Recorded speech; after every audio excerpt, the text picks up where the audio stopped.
Thank you very much, Mr. President, Excellencies, ladies and gentlemen. As chair of the IFPRI Board of Trustees, I'm delighted to welcome all of you to this pivotal conference, Leveraging Agriculture for Improving Nutrition and Health. This conference comes at a time of renewed global attention to agriculture, nutrition and health.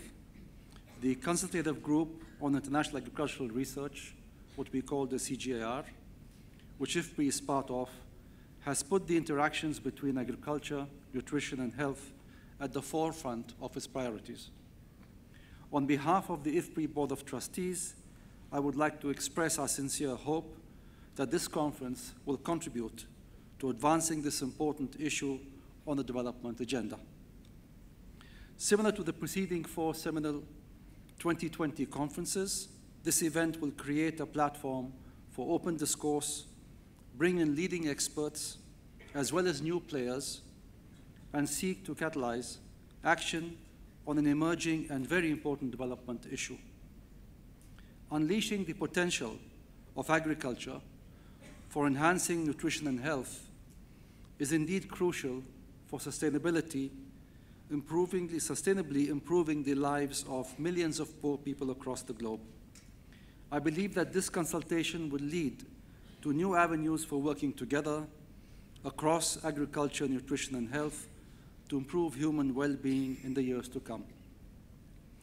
As I was reading this conference program, a personal experience came to my mind. I was visiting an IFAD project in Mali a few years ago, and a woman comes up to me with a small basket, and she said, "I want to give this to your wife." And of course, all this is all being translated, and the reason was that she wanted to show appreciation for the first crop that was grown on the project.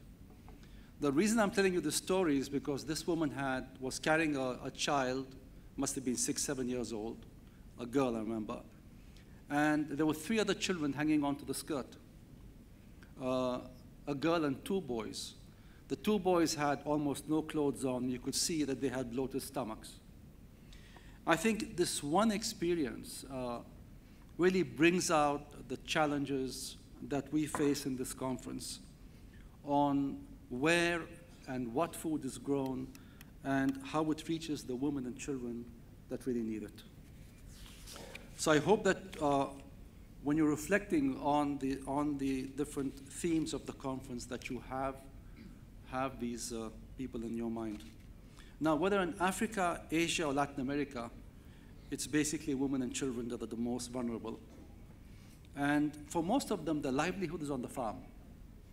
And so we don't exactly have the resources for multiple interventions and say we're going to do something in agriculture, something in nutrition, and something in health. So we need to focus on their means of livelihood to provide the nutrition and improve their health.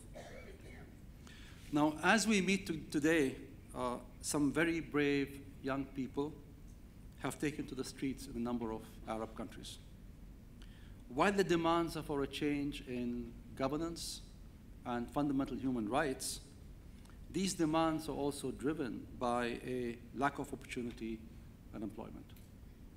Increasing poverty has led to more hunger, and food security at both the global and country levels are going to be challenging issues. Close to 50% of the food consumed in the MENA region is imported, making the area one of the most exposed to both not only food availability, food price increases, and increasing food safety issues. 3 countries, Egypt, Morocco, and Algeria, among the largest 10 food importers in the world, and also have the highest levels of unemployment in the region.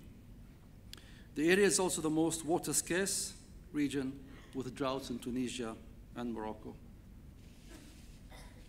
And very much like many other developing countries with increasing population pressure, a younger population, food demands are expected to increase.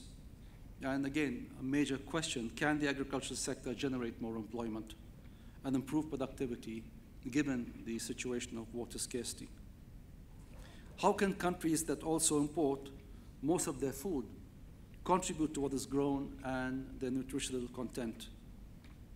And while a number of countries in the region also have social protection schemes, to some extent also subsidize some food items, these would need to include nutrition and health and cushion the poor against high prices.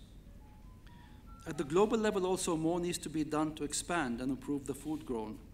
New investors in agriculture can be guided to support this theme of the conference with better investment guidelines and policies.